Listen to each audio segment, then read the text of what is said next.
So I called them yesterday, and I said, I would love, the municipal court, and I said, please, I would love to pay for this ticket. And tell me why they were like, oh, it's not going to be in the system for, you got it. Okay.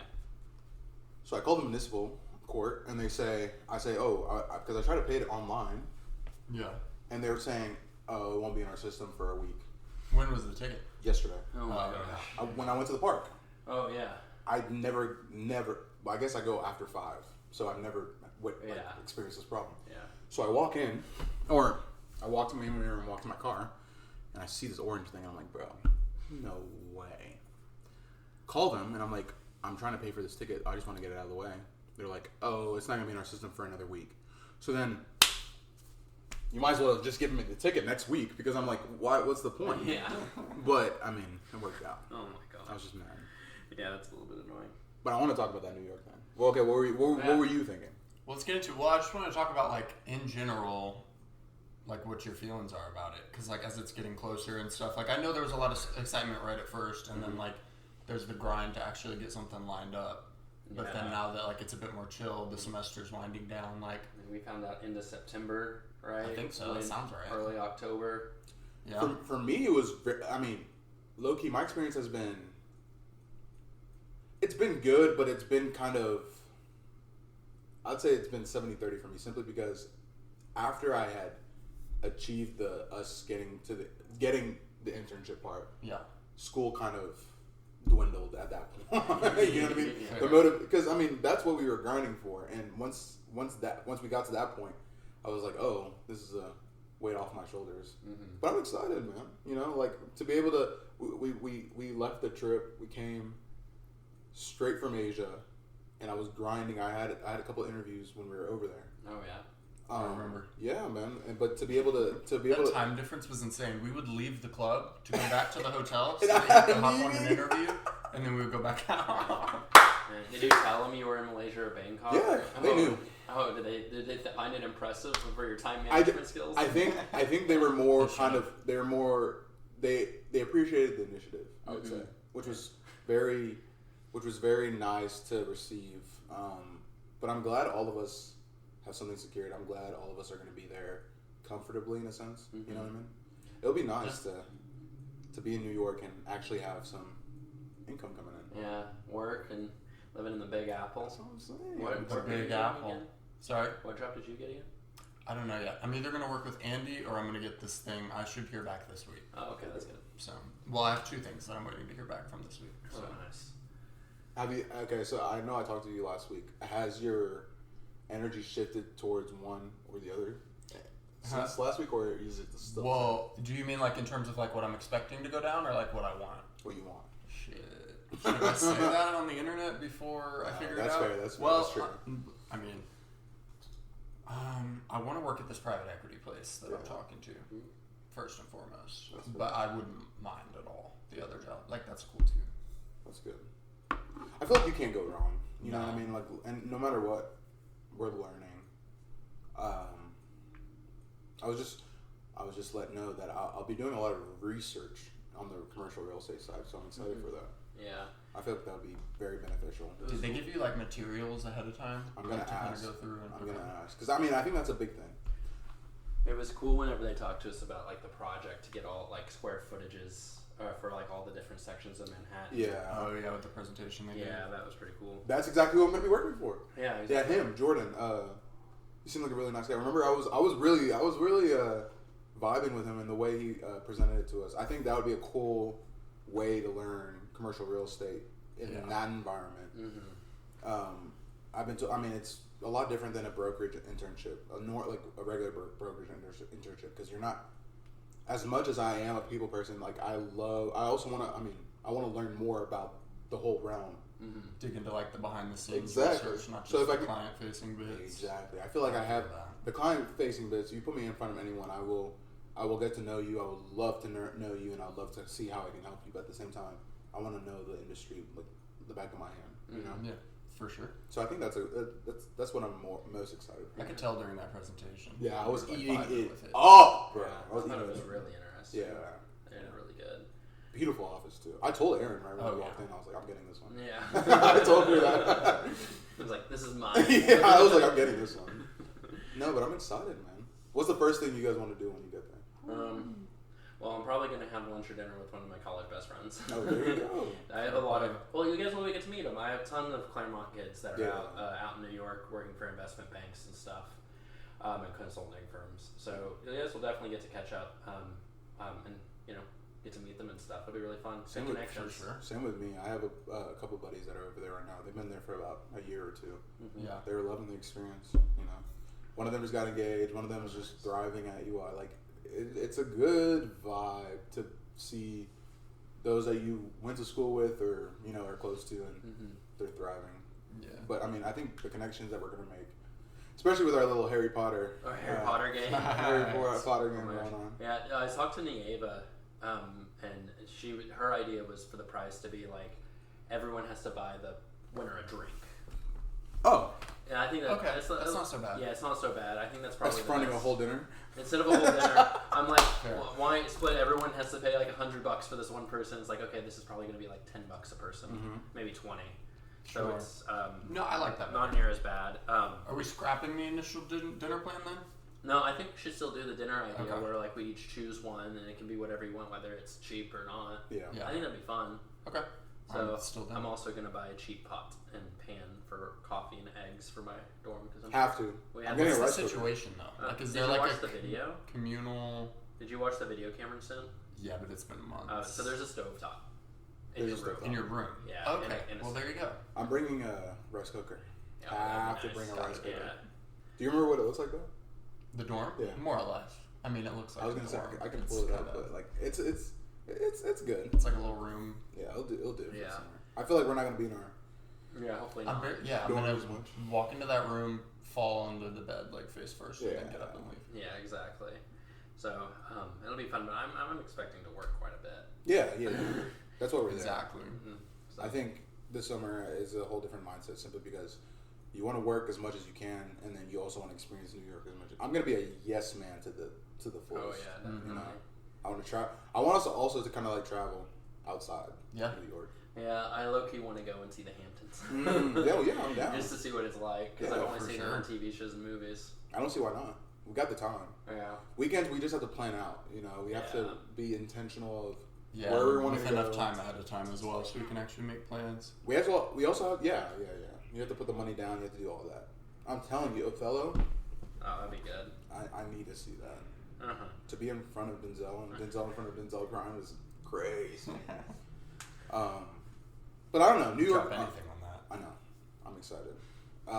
What are your expectations for this NYU class? I know we're all three taking different. Well, that's the other thing. As much as we're going to be working, like you also have to juggle your class. So it's definitely going to be not much just sitting in the dorms doing nothing, if any. From what I've heard is you have to pick one of, you know what I mean? Like you have to make sure you utilize your time well because from the past price scholars, what I've heard is that it got to a point where if you were working and doing class, your life was just hell. You know what I mean? Like you weren't able to balance. You were tired every day. I'm not trying to do that at all. I'm gonna take that with a grain of salt. You'll be fine. I'm not worried about you, but you'll be fine. Workaholics. And especially with the work you're doing, like I think you'll eat it up. So I think it's also the relation of the class to maybe your work in a sense. Yeah. I think mine will be. It's gonna be very much like, hey, I'm learning this. Like, is there any way we can add these into any of the businesses we own? Yeah. So I'm excited. I want to go to a Knicks game too. Oh, a Knicks game would be so fun. That's a must. That is a must. They just need to make it past the first round. Oh yeah. If they make it past the first round, which is looking very bleak right now because it's 1-1. Mm-hmm.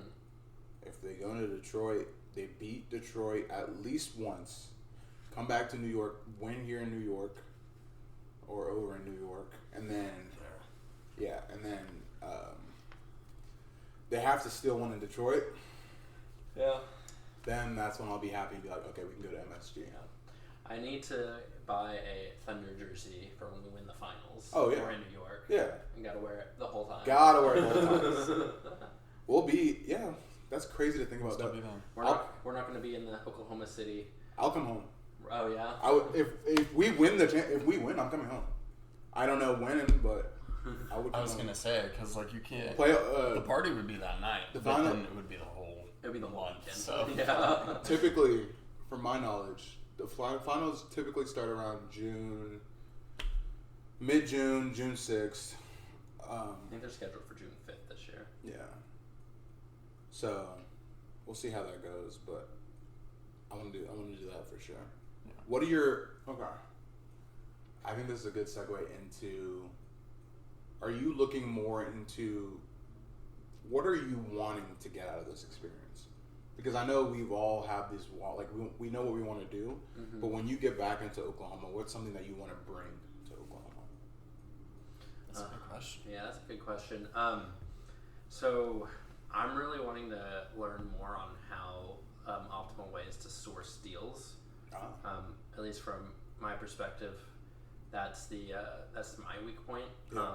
Is how do you actually go out and find them, especially from I'll be working for private equity. Like, how do you do it from that perspective? Because I did that. I don't know if I told you. I did that last semester. I was actually talking to a guy about possibly taking over his business. Really? But he's a trader. Mm-hmm.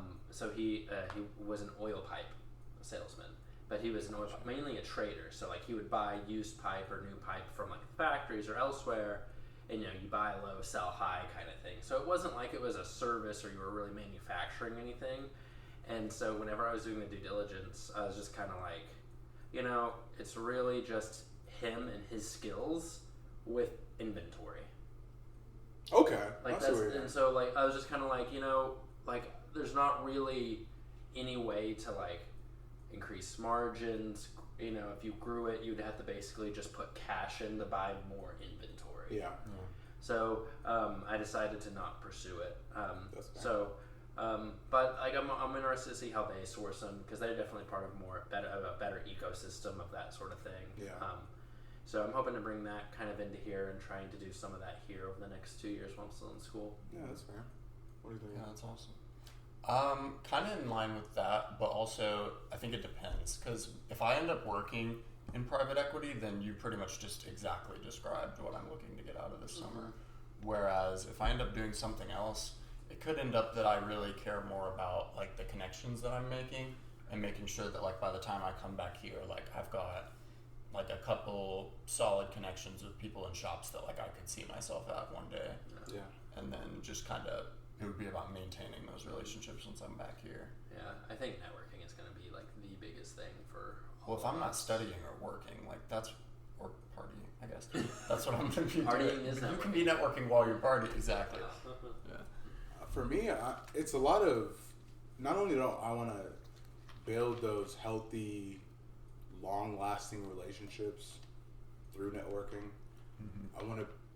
I want to develop a group of partners. Mm-hmm. Yeah. What I mean by that is, I feel like right here, what we have is a partnership. We understand what our goals are. We're like-minded in the sense of we understand what we want. Mm-hmm. I mean, within the next 2 to 5 years, we understand the growth is there. I think what I want to do, man, is I want to go out there and say, listen, hi, I'm from Oklahoma. Genuinely from Oklahoma. I went to the University of Oklahoma. I grew up in OKC all my life. I'm telling you right now, I'm different than anyone that you've met in this NYC metro area. I'm different than anyone the metropolitan area. I am different to the sense where I'm coming from a small state, going into a big state and telling you I'm still a big fish here. Let's go work and let's make something happen. Because I'm telling you, it's different going over there. Yeah, I've heard a lot of people, I've talked to a lot of people. Yeah, once you go into New York, why would you want to do that? Big fish, small pond, vice versa. I do not believe in that. I don't even think that phrase is legitimate. I don't think it doesn't apply to me, and I don't think it applies to the two of you. Big fish, small pond, I don't think that's a thing. Ain't no fish. I think anywhere you go, I mean, it's a big fish mentality.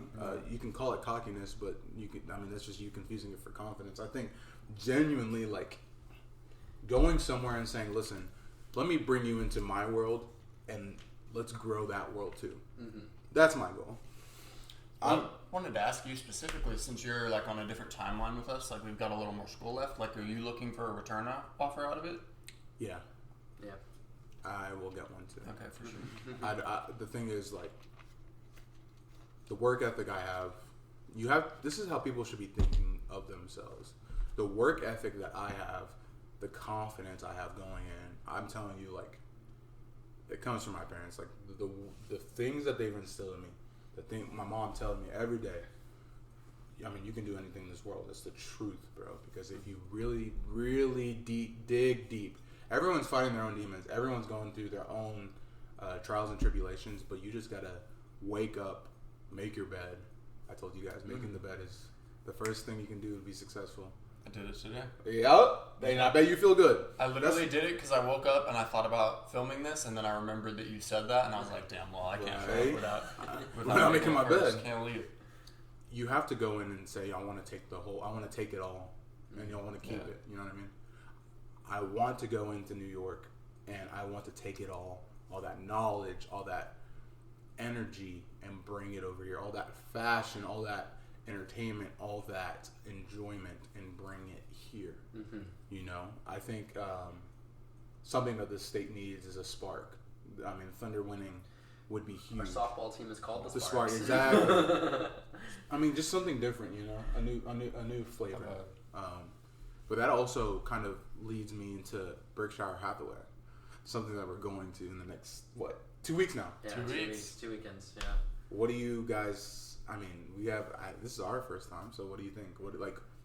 I think it's gonna be way bigger in person than we're even. Yeah. At least for me, I don't know. I don't think we're personally, because I think we're gonna be hit so much with so much information. Exactly. There's gonna be the amount of names. I'm gonna have to bring a notepad because I'm not gonna. You know what I mean? Like, one thing I want us to be cognizant about is that if we meet someone, like, just put that number in your phone, because you just never know. You know. Yeah. I was thinking about it this weekend, and I'm just like, this is gonna just be straight up cold networking. Like, we're not gonna know. We're gonna know one guy who might introduce us to like a few people, and that would be it. But like, if we're wanting to get the most out of this, then we got to just be friendly and just start chatting to people. Well, the impression I got just based off his vibe and how conversations with him has gone is he's gonna get us into the event, introduce us to one, maybe two people, and then we're not gonna see him again. He's gonna be off mingling, shaking hands, and it's just kind of gonna be up to us to make those connections. So, I don't know what you guys think about it, but I feel like the emergence of networking has been tenfold since maybe I left undergrad. Oh yeah. I don't know, maybe it's just a personal perspective, but I didn't hear much about networking until we got to the graduate school. Obviously, I mean, law school is different. In that 1 year I did, it was big, going to law firms, connecting with others. I mean, lawyers know everyone. It's not just in their individual state, but elsewhere. But I don't know. I feel like networking, at least in the past couple of years, especially post-COVID, has been a big a point of emphasis, simply because we're starting to, as a society, we're starting to realize what's more important, and it's that face-to-face interaction. I remember even pre-COVID, even in my mindset was, you meet someone. I wasn't very intentional with how I would go about speaking with others, or like going to get a lunch, or even setting up a meeting. But now I'm thinking about that intentionality factor and saying, listen, if we're going to do a lunch, let's put it on the calendar right now. You know, one of my buddies, Baruch, literally last week we were together. He said, let's do lunch. Give me a date. I said, Friday works. Boom. It's that easy if you really think about it. But I don't know. For some reason, I feel like that has shifted. The momentum has gone up, and young adults, especially our age, are starting to figure out you need people in your corner. You know, you need a strong,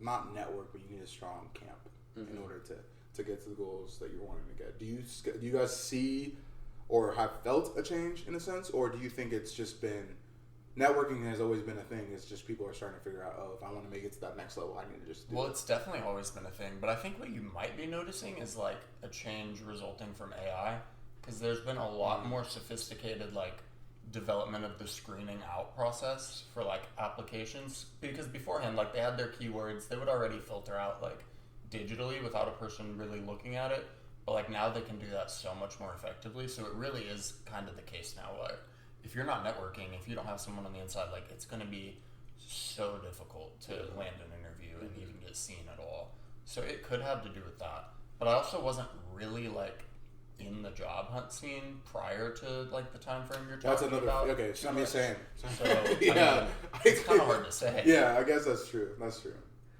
You're a little older. Yeah, we need your senior. I'm like 2 years older, maybe a year. I was gonna say if a year. Yeah, if a year. My undergrad really pushed alumni connections. We have a big pay it back culture. Yeah. So, and they always told us that if you're interested, go and talk to like multiple people at a firm. Mm-hmm. Like that, they always told us that. But I would say that the MBA here has done a very good job at saying, here's why that's important, and here's like the forest for the trees, right? Yeah, Erin's really been on it. Yeah, she's really been good at explaining like this is how you do it. This is why it's important, and this is how it'll help you.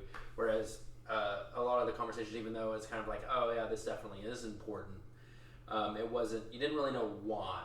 Yeah. You kind of knew, okay, they're gonna help put like if it was for a job, put your resume like top in the short pile, top of the pile, whatever. But now it's like at least like this last semester, especially with all the material that we've been listening to and reading for that class and everything, it just seems like even more forefront. Like, all right, this is why it's important, and this is how it works, and this is and everything of that sort. So I do think it might just be that it's just in front of us a lot more now, and all the materials in front of us, and that's why it seems like it's gotten a bit bigger.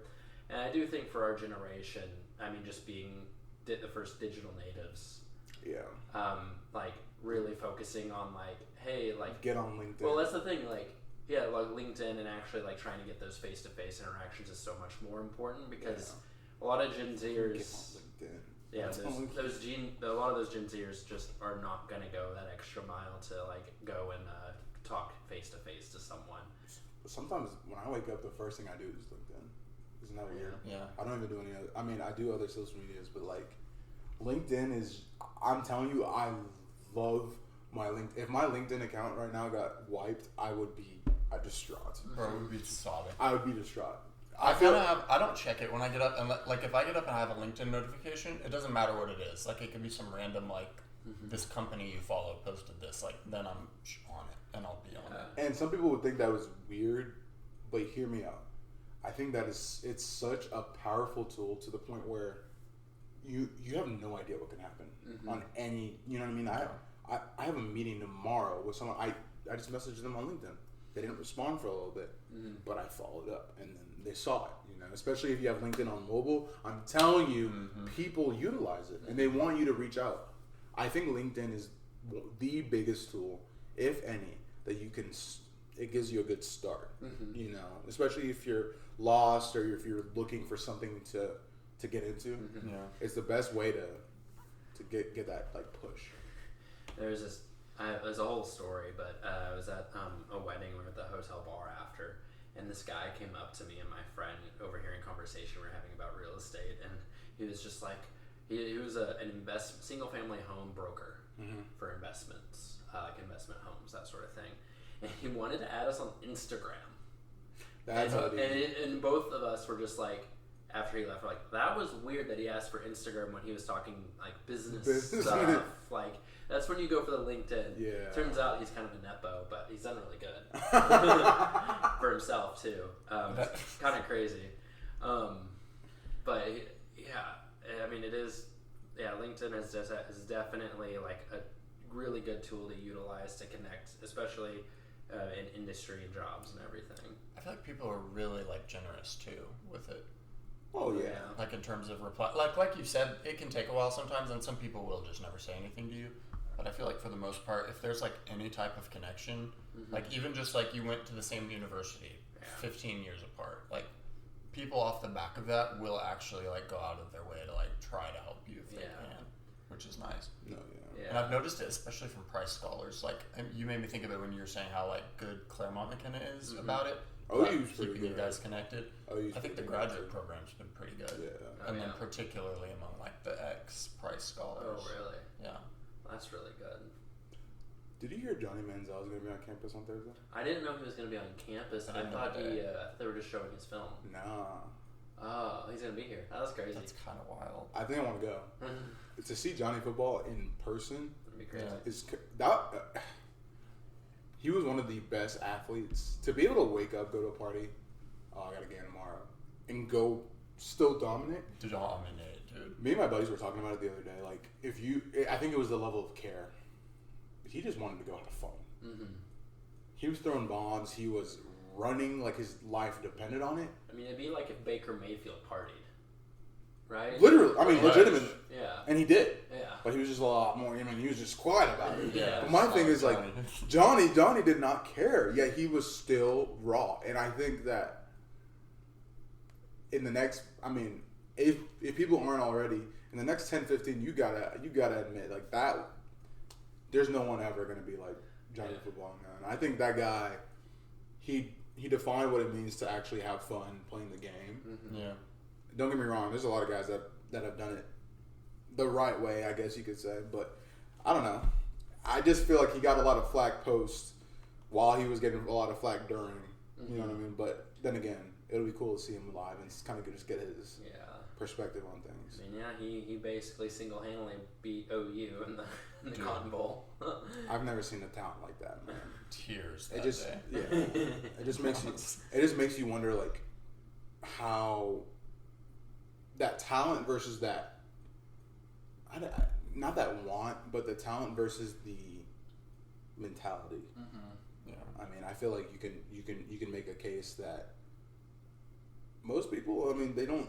Talent takes them as far as they can, but if you have that mentality and if you have that want for something, it does not matter. Nothing is going to get in your way. Yeah. You know? Isn't that like, it's not a KD quote, is it? Where it's like talent versus hard work? Oh, You know what I'm talking about? yeah. Hard work beats talent when talent doesn't work work hard. hard. Yep. Yeah. Is that KD? That is good. Yeah. Really? Yeah. Wow. It's so weird to think about that. And now we call him a cupcake. My dad, you know, okay, going back to that time in life, I don't know. I respected his decision. Yeah. Yeah. I respected his decision. Well, I wasn't even up here at that point, so I didn't care. I remember exactly where it was, 2016. I remember exactly where that much, but I think the whole thing was like he kept on saying he wasn't going anywhere, and then all of a sudden he just did. And granted, I mean, you got to think about it like this too. Like, say one of us took a job or a volunteering opportunity, and everything's going well in the beginning, and then boom, 3 months later, you're like, oh, I don't want to do this anymore. Yeah. I feel like that in a sense, that's kind of how it was. Yeah. But I mean, bro grew Oklahoma City to a point where even, you know what I mean, kind of in the likes of what this team is doing. Yeah. It was just earlier. Yeah. I think people these days just need to grow to understand what that guy did for the city of Oklahoma, or sorry, for the city of Oklahoma City, but in the state of Oklahoma as a whole was undeniably, I mean, greatness. Yeah. And I think I feel like that's probably consensus now. yeah, I think it's been long enough. it's a top, in my opinion, that's a top 5. Yeah, top 5 basketball player of all time. Oh, really? Really? Kevin Durant? Yeah, he's... Who's your top 5 then? Shit, okay. Uh-oh. Michael, Kobe, Braun. This is no order. Okay. KD, You got one left. Shaq. Yeah, that's a good group. I think that's a good top 5. I think you have dominance. Shoot. Hold on. Yeah. No, I'm standing 10 toes. I think I'm confident in that. If you give me a top 10, yeah, obviously he's in the top 10. I'm putting some guys in there that most people, obviously Steph's top 10 in my opinion. You got Kyrie. I've never seen anyone with the handles of Kyrie Irving. No. What's that? That's 7. I don't know. The other 3 are I could write a thesis. I could mix and mingle with different options. But There's I don't about know. 50 different names that could catch those last 3 slots. But the thing about KD that puts him in the top 5 for me is that his flow, the way he hoops, it's genuine. And with his size, he's a 7-footer. Yeah. You got to think most guys can't do that, man. Mm-hmm. You know what I mean? Yeah. The jump shot is cold. Like he knows how to finish a game. He knows the game like the back of his hand. Mm-hmm. Not a lot of guys are like that, and I think with this new generation that we got of hoopers, we're starting to utilize the knowledge of the game. Mm-hmm. No. I had a conversation with someone the other day, and I was telling them, I was like, it doesn't matter how talented you are at basketball, or any sport for that matter. As if you know the game, if you know the rules more than anyone does on the court, you're immediately the most dangerous player on that court. Mm-hmm. You're immediately the biggest threat, simply because if something small goes wrong, Yeah. say that I'm the player, I know what to do. Mm-hmm. You messed up. I'm gonna gain an advantage off of it. Mm-hmm.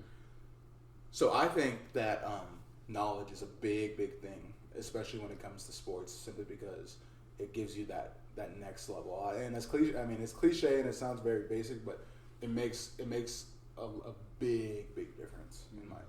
No, I feel like that's true. Like they talk about like fight IQ. Like I feel like it's the same thing, like your basketball IQ, more or less. No, basketball IQ is a term. Is it? People use it, yeah. Okay. I don't think I've heard that used, but They say Braun has the best one. Yeah, I could definitely I see that. think I probably agree with you. And there's the whole. Everyone called him the actual coach forever. Yeah. Like on the Lake. Well, actually, when he came to the Lakers, right? But even the Cavs, probably too. I think about some things that guy has done, and I'm like, okay, I don't. You can put him in any era of basketball, he'd be dominant. Mm-hmm. If you really sat right here, have you guys ever seen his podcast With JJ? It was with JJ for a while, but then now it's with Steve Nash. If you really deep how he goes into the plays, he knows any out of bounds play almost any team will run just by looking at where everyone's on the court. Yeah. You know what I mean? That's a lot of people don't even think like that. Yeah. So, I don't know. I'm excited. I mean, that's probably the reason why he's a generational. Like, he was already just like a freak athlete, right? Yeah. But then the reason why he's become like the generational talent that he is because he's basically upped his knowledge. Yeah. Right, adding on top of that. Yeah. I never know. Like, I've been watching basketball since I was born.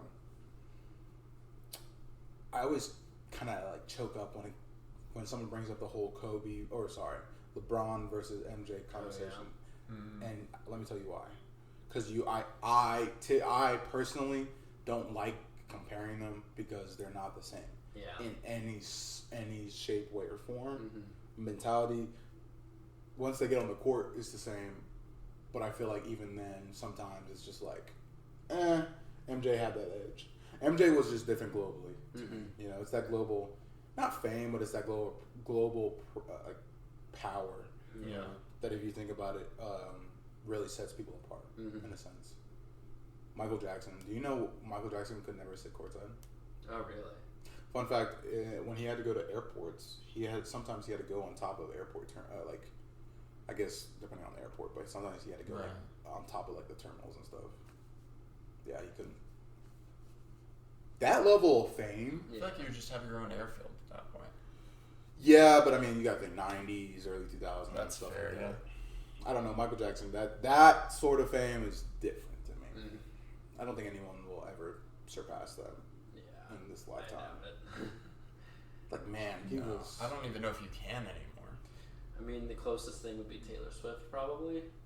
But Like that's currently? really for half. That's I only don't for like know. half. That's only for like half the population, though. I don't know, That's man. mainly women, All right, I have a question. right? God forbid, between Taylor Swift and Beyonce, if one of them passed away, whose death would be the most, would make people the most distraught? Both at the same time. Interesting. Because Well, I've had this, obviously. I've had this conversation before. Okay, well, because what I thought you were going to ask first is, like, whose music would you get rid of first? And, like, it never existed. Well, I mean, who would you rather? We can get into that too. But Well, that's an easier question. The one you asked is, like, actually having me think. Like, I'm not sure. because, okay, granted, Taylor Swift has a lot of fans. more than anyone would ever think. Mm-hmm. But Beyonce has a lot more niche fans in a sense. Yeah. I'll say Beyonce's probably more of a household name because she is kind of like that Michael Jackson fame, Michael Jordan fame that you were talking about, whereas Taylor Swift isn't necessarily as ubiquitous in the household. Good word. Yeah. I would say so too. I don't know. There's something about I remember this was years ago when I asked that question. It actually started a stir fire. But the thing is, I also think okay. So then I asked, who was bigger, Taylor Swift or Michael Jackson? And that question is actually it's a fair question to ask. Yeah. Because if you think about it right now with social media and stuff, and I mean obviously the rise of social media, Taylor Swift she's putting up numbers. Mm-hmm. Yeah. Oh, definitely. If Michael Jackson was alive during this whole social media craze, would he do more? Would he do as much, or would he do less? Mm-hmm. I think about that all the time, simply because you never know. Social media changed so much. Yeah. Well, he was gonna do that. This is it tour and then be done. So. Yeah. Literally. I feel like my gut says he would be bigger, like 10 times bigger. But I see what you mean, where like you just don't know with how much the landscape's changed. Do you think it'd be like a TikTok bigger? Well, okay, but like I wouldn't see him on it, like running it or like having a channel. But I feel like no. His you like would moves always and stuff. be seeing him. Yeah. Exactly, and like he would be basically the trendsetter. I mean, for with how everyone much new. you see like singers and dancers on there, and since he was like one of the best dancers, Yeah. creating so many famous dance moves. Well, in an era where you can literally blow a song just by like creating a fun dance to go with it, Mm-hmm. like dude would have thrived. It would have been crazy to see No, that as TikTok. He would have been wild in this era. I feel like I don't know. He's just. I also think if he were just right there and you were gonna like say something to him, like what would you say? It was the first thing you would say. I don't even know what I would say to the guy. I was gonna say it. Yeah. Neverland. never. I had like a dream for the longest that once I got older I wanted to buy Neverland. The theme park. The ranch. I want to buy that Neverland ranch. You probably can. No, I bet you they're not gonna sell it to anyone. There's too many. Everybody's got a price. There's also a ghost. I mean, okay, I remember exactly when he died, bro. No more reason to buy it. June 25th, 2009, cardiac arrest at UCLA hospital. Bro, I remember exactly the day I was about to go to swimming practice. Mm. My dad was like, Wacko Jacko died. I said, who? Then I knew who Janet Jackson was. Like, Janet Jackson was a household name. But Michael, like, I knew who Michael Jackson was, but I didn't know who he was like that. I watched MTV videos for 3 days straight. Same video over and over again. Like, I watched You Rock My World. I watched Thriller like 30 times. Mm-hmm. And I immediately understood in 3 days. Yeah. That's all I needed. Yeah. That's all I needed. I was obsessed ever since then. The Pope passed away. Oh yeah. What continent do you think the next Pope is going to be from? Shoot. You can't go South America twice in a row.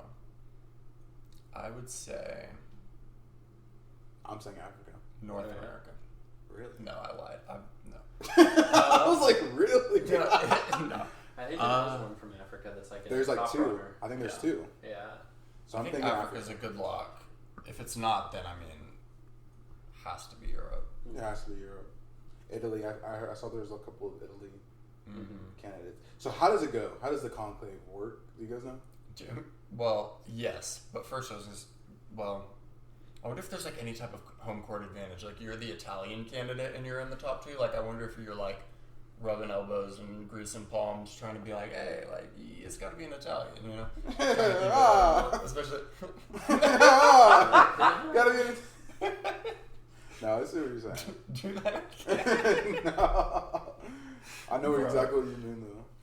That was so funny. Yeah. No, bro. I Fuck, know what was I exactly saying? Basically saying Oh. home court advantage. Yeah, well, it's an election more or less, and then but it's like very secretive. Like there's Yeah. nobody in there except for like the Cardinals who are Voting. conducting the Yeah. process, and then basically they don't even have a press conference after. You just watch the Sistine Chapel chimney to learn if Smoke, they've yeah. elected anyone Yeah. or not. And it can go on, like we were talking about earlier, but it can go on a long time. Yeah. So I think is the ballot secret too? In terms of like who's even know, on it? You don't know who voted for who. Oh no, I don't think so. Yeah. If you, that's a good question, but I don't think so. I heard this. I heard the Pope was he was different in the way his teachings and everything. He was very, for sure. I heard he was very. Not heard. We were alive. You know what I mean? Like we witnessed. Yeah, but it is kind of like his the heart. first one we've really witnessed. Yeah. So I guess when it comes to comparing it, we witnessed his heart. We witnessed his compassion, his knowledge. From what I have learned about him and his tenure, he was a very giving individual. So obviously, rest in peace. But it's cool in my opinion, it's very cool to see how history like that pans out, and how you can see the changes people make. Being alive while Mother Teresa was alive would have been crazy. dude. Think about it. Mother Teresa, Princess Diana, people with like huge hearts like that, and they don't expect anything. Expect a thing in return. Yeah. Controversial. Actually, we don't have to. We don't have to do all that. What's the point of the show? What? What's the point? It is. Yeah, want to. Nah. But it's like, come on. In some sense, yeah, it is the point. Paraphrase. At least. Nah. You can't? Nah. I kept on I don't seeing think this so. video, but like if you think about like history in different areas, apparently Abraham Lincoln was alive when the fax machine first got invented. Apparently the fax machine was invented in the 1860s or something, and the samurai were still around in Japan. That's nonsense. I have to verify Before he had passed away. Yeah. Really? That's crazy. Like during the Civil War. He could have. Who's faxing things? Like, what do you need to? Right, you know what I well, mean? if you're the president, probably faxing a fair It might have bit been of like it was correspondence. invented. What is he faxing? And who's he faxing? Well, they're at war. So your generals, I suppose. Who else would Well, it doesn't mean that they had fax machines, but the fax machine had been invented. When you say invented, do you mean like being conceptualized or like built? I think it might have been built and working. Interesting. Maybe. Who are you faxing? That's the thing. I don't know. Don't you need a landline? You need electricity, yeah. No, you need like a phone landline though, right? Do you? No. Yeah. To fax? Yes. Or at least you used to. You used to. I don't know, yeah. But I don't know. It was on a YouTube video I saw. Also, apparently, part of the reason why like Japan, Imperial Japan, it happened is because the French tried to sell the Confederacy an ironclad warship, but couldn't get it to the Americas, and so it ended up in Japan, sold to Japan. Really? Yeah. How much That's those selling for? So, but it, metal beats, rock beats paper. It just destroyed like the wooden naval ships at the time. That ended up in Japan, and that's what let the emperor regain power from the shogunate. Interesting. Yeah. I wonder if they rented or they bought outright. How do you know so many random little so interesting details about like? There's like a YouTube channel guy that does like it was a shorts that I saw, and he was basically saying like, here's some weird things to think about in terms of historical, because like the Holy Roman Empire didn't into like the 1860s. At the same time, the Republic of Texas was run by Sam Houston. Was it Sam Houston? Mm-hmm. Yeah. So, hey, Holy Roman Empire in Texas were around the same time. The more you know. Was this Texas at that time? No. What was it? This? Oh, you're talking about Oklahoma? Yeah. Oh, no. So it was part of Louisiana Purchase, and also post a Mexican-Spanish War when we annexed Spanish land on the west. Right, but it's not Oklahoma until 1907. Yeah, so it do wasn't you know Oklahoma. during the 1860s. It was known as Indian Territory. Yeah. Okay, yeah. And then once they did the land runs, half of it was split with Oklahoma Territory. I'm pretty sure they already called it, or at least we've retconned it to being Oklahoma Territory and Indian Territory, and then we called it Oklahoma whenever the tribes and the settlers were like, okay, we'll become a state together. Yeah. And then Oklahoma means Okla, meaning Homa meaning red, or no, home. Homa means home, and then Okla could mean red. It can also mean brave, or Hokla or Homa could also mean brave. Mm-hmm. So it's like home of the red man or home of like the brave man, maybe. Oh, that's tough. Like I saw an article or read an article on how like the translation. Bro, tell me why I'm Native American and I thought they were talking about the ground, bro. Like home of the red dirt, bro. I didn't even clock. That's so crazy. When you said that, I was like, Grant. Yeah. Why would you say? And then I was like, no, you're so right. That is definitely what that means. I think it's Choctaw. What is? The Oklahoma, like the words come from the Choctaw language. Oh, okay. Yeah. It's crazy. Damn. You know about like the Navajo code talkers and all that, right? Mm-hmm. World War II. Yeah, World War. I think they did in World War One too. Did they? Yeah, but like it's so crazy because like we could still do that. Like no one, because basically these are like quasi-sovereign countries, right, within the United States that no other country has any kind of like information about history of no, records. like they don't have embassies or anything because it's basically like they're quasi-states within the federal government almost, and it's all because of 3 words in the Constitution, in the Commerce Clause, and it says that federal government is in charge of like commerce and the native tribes.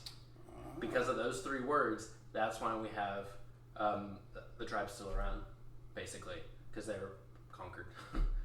Huh. Yeah. I didn't know that.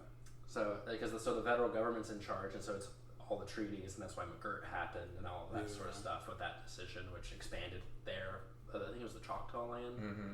Yeah, it's pretty crazy. Do you think casinos could expand? What do you mean by expand? Into different states. Texas is potentially next up. Yeah. So. But how? So the reason. So gambling is technically like owning a casino here is technically illegal. The reason why the tribes can do it is because they're sovereign, so they can do it on land they own. And that is probably a property law question of whether it has to be like first title being them, or if they can buy land and do it. Texas doesn't have like any kind of laws like that. Like I think they don't allow casinos in Texas. No, not currently. So like the only states that currently allow casinos that aren't tribe owned are New Jersey and Nevada. Yeah. California allows them on tribe land. They might be getting rid of that. Really? Yeah, I was reading a little bit about it, but they might be getting rid of that and allowing anyone to own a casino. Oh, okay. I thought you meant in the other direction, like no, not allowing they even they them really to do it. Can't do it in the other direction. Well, that's what I was thinking, but that makes more sense. The state can't go onto their land and tell them what their government can and can't do. Well, I mean, can't. Yeah, they can ask politely. So that's part of the contention with like the state and the tribes, right? Because it's like, for example, I had a childhood friend who died because of a semi truck on I-35. Sorry to hear that. But it was on tribal land, and he was on Chickasaw because I-35, and the guy was Chickasaw. Really? So he can only be prosecuted by the Chickasaws. Yeah. So like, at least what I was told by his parents was like, we can't do anything because it has to be up to the Chickasaws unless like the federal government goes after him, basically. Right. So it's like you can't have the state DA of that area, prosecute a Chickasaw citizen. Yeah, on Chickasaw land. Right. Did you guys learn that in property? No, I knew that just growing up. I knew that because I am Chickasaw. Yeah. But it doesn't. They should teach that in property class. Property for me was fun, but I don't know. I just couldn't. Well, that's why we take Indian property law at OU. That's true. Okay, Yeah. They do. I think we're like the premier tribal 100%. law school. Yeah. Just because Hop on Indian Law Review with Alex Pearl. Oh yeah. Yeah. Cool. I'm not. You're not on it? Well, I mean, I haven't even applied for the whole thing yet. Yeah. So but I was just saying that would be cool. Yeah, it would be cool. So I mean that is an interesting field to go into, and a lot of kids who are part of the tribes go into it. Yeah. So. Yeah, that makes sense. How is it going to be for you? How is it going to be for you guys to go back to school? Have you guys thought about it? Have you guys thought about that? Yeah. This year's been so much less. Because it's been a whole year off. Yeah. Well, the thing is now is like it's almost like we didn't have we were for all years like that throw into the fire, right? Because you're just kind of drowning because there's just so much work. Yeah. And then it's like you don't like the kids, like they got the summer for a break, but like not really because most of them were doing some sort of job, and then you're just like, it's almost like it never ends, and it doesn't because you're just doing the same thing for the rest of your life. But I will say it's almost like we got basically a rest year, and now we know what's coming, so we can plan. At least for me, it's like I can plan accordingly. Like I know that like, okay, I need to read like these cases. I can spend. It'll take me 2-3 hours, something like that, and I can plan my time better. Yeah. So whereas at least for my 1L year, I mean, I was spending basically like 12 hours a day reading. What change? Like, are you still taking? How many MBA classes are you still taking? One. Just one. Applied field, and that's about it. That's it. Yeah, I'm doing the elective. I was gonna say. So we basically take the equivalent of one class for like all of next year. It's like 3 or 4 different classes, but yeah. While you're in your 2L year. Yeah. Okay. So. And then you'll graduate in 27. Mm-hmm. With a doctorate of law. And then you take the bar. Yeah. So. Yeah, it would be crazy to be in the be like any kind of like federal lawyer in the Eastern District of Oklahoma. Oh yeah. Because you'd have to deal, like that's where like all the tribal cases go. I'm pretty sure. Yeah. Interesting. A lot of them do at least, because there's a lot of tribes out there. Yeah. But yeah, it would be very, very fascinating to like be part of that. How different do you think that JD MBA is going to separate you guys from those in your sections? When it comes to class like corps and like really anything secured transactions, even game changer. I think. I'll report back once I know for sure, but I think it's going to be. Yeah, well, because when you're thinking about the cases, you can think about the context in which it's coming into probably a lot easier. Yeah. And so you understand the facts, and you're like, okay, I understand why they did this or why this is stupid, and then you can have a better discussion on it. Whereas these kids, or I would say people who don't, would be like, well, like this is the law. Why didn't they just follow the law? Yeah. And it's like, well, they were pressed for time. They were running out of money. Whatever. Like, it brings a lot more of that into context. I would say. That's right. And then also, I mean, if you were wanting to run a law firm, this would probably be a lot more useful. I think it's done more for me than Grant, because I think I knew less going in, like on the business side of things, than Grant did. Do you think you'll leverage it to the point where it'll help you in the law firm, or if that business opportunity came to either of you? Which? Well, you want me to tell you about my law firm private equity strategy? I was going to say, okay. No, you will not. Proprietary. I'm presenting over that in professional development. Are you actually? I am too. Are you actually? Yes. Shut it was up. my idea. No, what? I told you about it. I told you. Yeah, that's true. But I've been working on it since then with my boss, IRL. Oh my god. That's funny. We should just do our presentation together. Everyone's going to look at that and say, I never got an approval. That's actually, there's no shot she doesn't think that, like, we talked about that beforehand. She knows we're close, and then we just come with the exact same idea. That's crazy. So, that's so funny. Yeah, that's so funny. Oh my god. Well, we're short topics. Shit, I know I said I wasn't going to because it's controversial, but I'm going to circle back because I've thought about it some more, and I think I'm being pussy, and I want to talk about it. Okay. Did J.D. Vance kill the Pope? You know what's crazy? How many hours was he there prior? Bro? I think he was 3 or 4 hours prior. Some shit.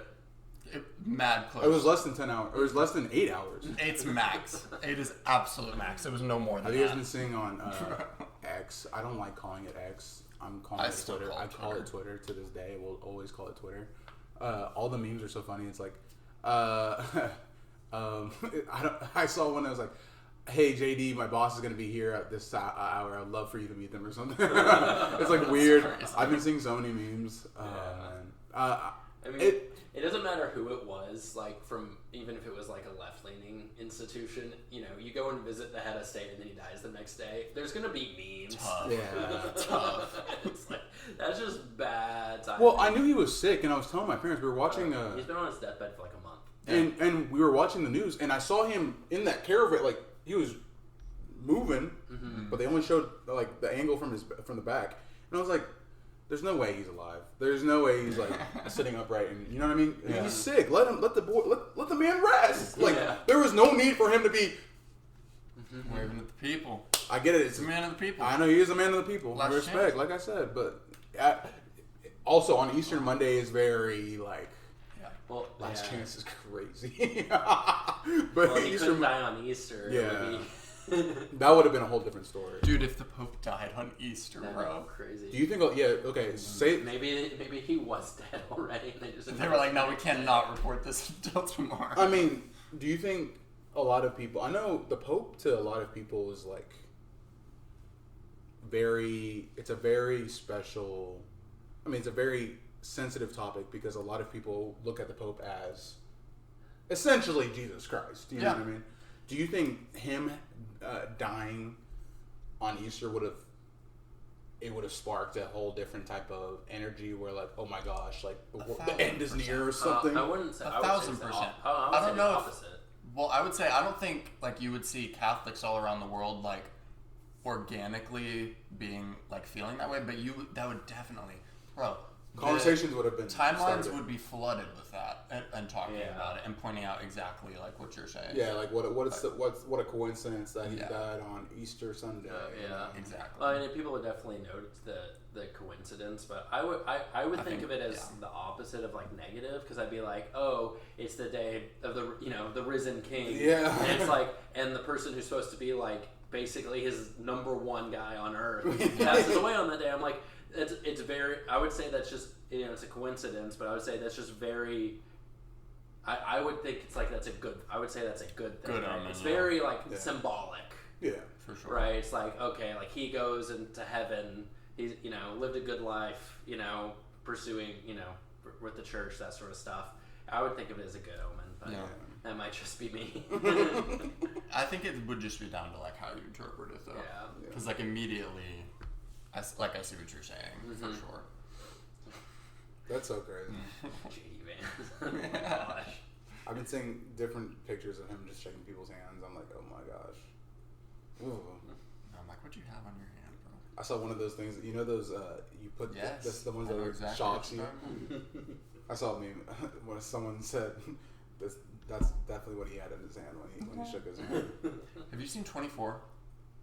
Kiefer Sutherland. The T-shirt? Is it a T-shirt? It's a T-show. TV T-show. The T-show. T-shirt T-shirt show. Yeah. Yeah. Well, basically, they you know the Allstate guy. Yeah. Allstate.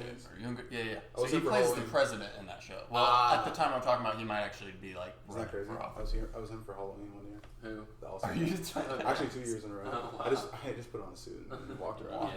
Yeah. I didn't have any. I didn't know what else to do, man. Yeah. I didn't know what else to do. Are you in good hands? I wouldn't even talk to people. I'd just say, You're just saying, That's so funny. That's crazy. I would, bro. If you showed up at my door, how old are we talking? Like I was 10 or no, like I, 16? Oh, bro, no. This was college. I was Yeah. probably this was freshman and sophomore year of college. Never mind. Are you in good hands? That's better. Oh man, I think that's a wrap on this episode. What do you think? Oh yeah, it's been a little over an hour. Well, did we get to what you wanted to cover? What did you talk about? You haven't talked. Like, did you bring up a topic? No, but you had like 3. You had 1. Yeah. I know. I guess I talked about the tribal stuff. Yeah. True, but I mean, what time is it? And you're the tribal one. Well, okay. So on that note, because I was thinking this earlier, but I feel like you legalize casinos in Texas, WinStar's bankrupt. Oh yeah, immediately. WinStar and WinStar's Choctaw. just for Texas residents, pretty much. And Choctaw. Yeah. And Durant. Yeah. But at least there's like something of an Oklahoma town around Choctaw. Not that like that's who's filling the casino every night. WinStar, It's I mean, obviously south of out of town, Ardmore, but Ardmore's like 25,000 people, if that. So WinStar, I mean, so they're definitely lobbying down in Austin, but I mean they advertise almost solely in Dallas, and they do. I mean, my cousin, I think they sponsored the Dallas Mavericks. Yeah, probably. Yeah. I think most Dallas professional athletics they sponsor. So, my mom used to work for Anna Tubby, Chickasaw Chief. Yeah, I met him once. Yeah. Cool guy. Yeah. So So I mean, I respect the Chickasaws a lot. Yeah. But that's where I grew up around them. Yeah. So He has to say that. I'm sitting right here. exactly. It's not how Well, it's kind of interesting because it's like federally. I heard him say "you people." You people. Yeah. Crazy, bro. As opposed to what people? But it's crazy, like terminology wise, because like I use tribes, right? Like tribal tribes. Like the names of the tribes, you mean? Yeah, I usually use the name because I know them. But then it's like you go and talk to people elsewhere, like even California, which has a lot of tribes there, and they're, it's like you have to say Native American, and I'm like, and then you go to like the federal government, and I'm like, the federal government still says Indian tribes. Yeah. Like that's what the committee, which Tom, all of our people are on because we have so many federally recognized tribes. Yeah. It's still like not committee. Is it committee? Indian Relations Committee or something like that. But like it's still that, and I'm just like it's really interesting like the nomenclature people use with it because I'm just like, well, it's the tribes because I actually know. I guess because I actually know them. Yeah. So I think that's kind of fun. I think once you, if you build that knowledge and you're knowledgeable of the proper terms and proper terminology, and you're respectful, I feel as if you understand and you know the history behind it, it's different when you're addressing a certain group or a certain demographic in a sense. If you want a good book to read, Killers of Flower Moon, people love. I love that one. But it's about the Osage, and a bunch of bad legal stuff. Horrendous. You can borrow it if you want. I watched the movie. Yeah. Oh, did you? What, it was like 4 hours long. Yeah. Yeah. Apparently one of my sister-in-law's friends apparently did Leo's makeup or something. Right. Yeah, they hired a bunch of local people. That's so cool. So, but I don't know. It's definitely interesting growing up basically under 3 sovereigns and everything. It's really funny too because you have like one of my friends has his citizenship card for I don't remember which tribe. He's blonde, blue-eyed. I'm just like, cool. I guess. He was one of his ancestors, direct bloodline. I'm not going to speak on that. One of his bloodlines is his direct ancestor. It was on the roll sheets whenever they did it. Really? Yeah. Blonde and blue eyes. I don't know if I could. I've struggled with Is that it how myself. it works? Like it's well, not. So it's really weird. So you only get it's really weird because it's different, right? But like the way that you become part of the tribe is that you have to have basically a direct blood ancestor who signed up on the roll sheet or whenever they basically became recognized by the federal government. Yeah. And that's how like the initial census essentially. Then that's how you get the benefits. What are the different benefits? Chickasaw pays for college. Damn right they do. Yeah. Their approach is more we want to help you like self-determination. That was actually what I was wanting to talk about was your guys' thoughts on self-determination, but that's a whole episode I think. Yeah. But basically the Chickasaw is like they reinvest a bunch of their money, but they pay for your education and maybe some health care. Yeah, no, 100%. Yeah, but but there's some tribes that will literally just send a check every month. Yeah. And it does a pretty decent job of funneling back. Because, like, when you help people in your community like that, like, down the line, they're going to be able to kick back and, like, pay it forward. Yeah. Just because, whereas, like, if you don't do anything in the first place, they're never going to have anything to contribute or to give back. Yeah. Anyways. So they got tons of money. Yeah. And they use it very effectively. The Chickasaws at least do, who I've been around. Bedre chocolate is great, so we love that. Yeah. Their like historical like cultural center is really cool too. Really? Yeah. So where's it located at? It's on I-35. Yeah. I think just north. They're based out of Ada. The Chickasaws are. So. Yeah, it's where the cultural center is. So it's a real nice spot. Yeah. I'll have to check it out. So it's really cool. The first Americans Museum.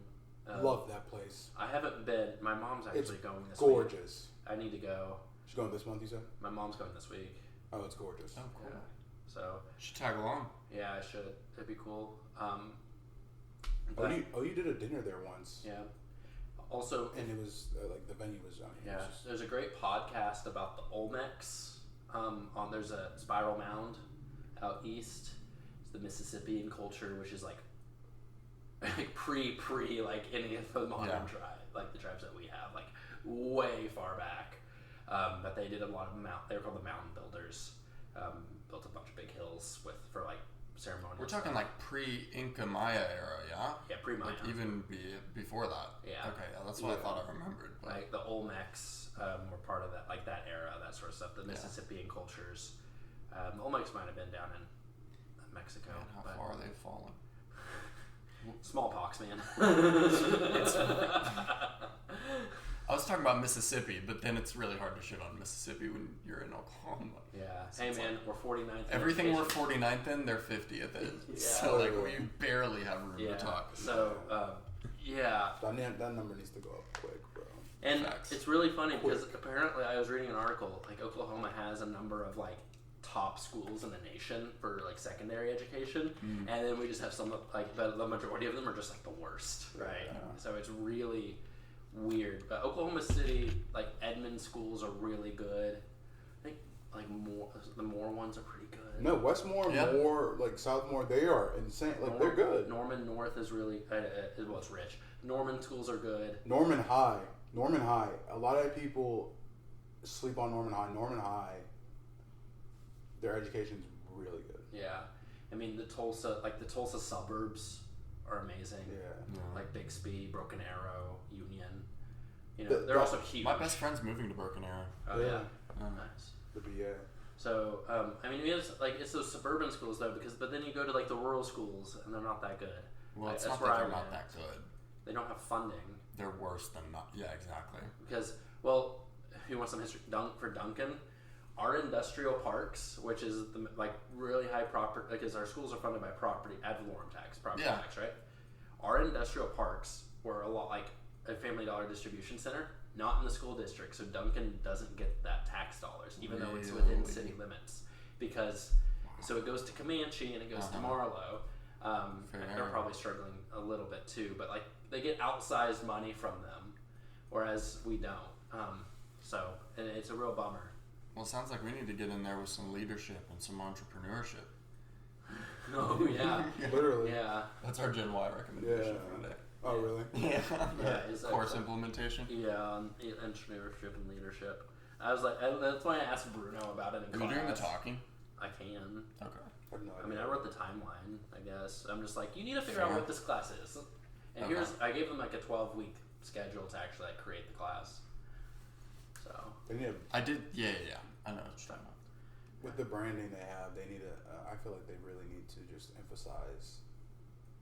Not only our presentations when we come to your class, also like when you're at home, there's resources for you. That's what we're. With the course, because these are digital resources that we're talking about. So we're on merch, and for me, especially with Gen Y, like the branding. Like I said, the branding is perfect. They just need to give like little bracelets, even a hoodie or shirt or something like that. The I Heart Boobies bracelet. I mean, that's essentially the idea. It worked. Yeah, I had so many people I knew that would wear those. Yeah, me too. Even to school. So like, I mean, you know what I mean? As long as it's appropriate in a way. All right, you guys want to wrap up the recording then? Yeah. Yeah, I was gonna bring up one more thing. I forgot it though. Well, here, are we coming back later after your thing? No, because I have work. I took up a shift. My boss asked me. We can do another one later this week, maybe. We could even do it at the bookstore one day too. Talk about your existentialism. Yeah. Existentialism. Or self-determination. Self-determination, free will. You know, okay. So you know what's crazy? Predestination. You know what's crazy? People come in there all the time and like, you know those couches that they just sit there and they do stuff like this. While I'm working, if we had mics, I can walk around and talk. Oh, that'd be crazy. Wouldn't that be cool? Yeah. While you guys are on the couch, if we had one camera that was like a different point of view, and then you guys are on the couch filming your point of view, that'd be pretty cool. Yeah, that'd be cool. Like a day in the life. That'd be fun. Bye. Like and subscribe.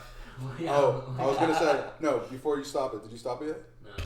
Mike Beckham, you are going to be on this podcast. You are our first and official guest. I'm calling you out because you're a very podcast connoisseur. Mike Beckham, this is your what PSA? I would say. Yes, I am. You will be the first guest. You've been nominated. We will see you soon. Unless Baron gets back to us first. Yeah. See you soon.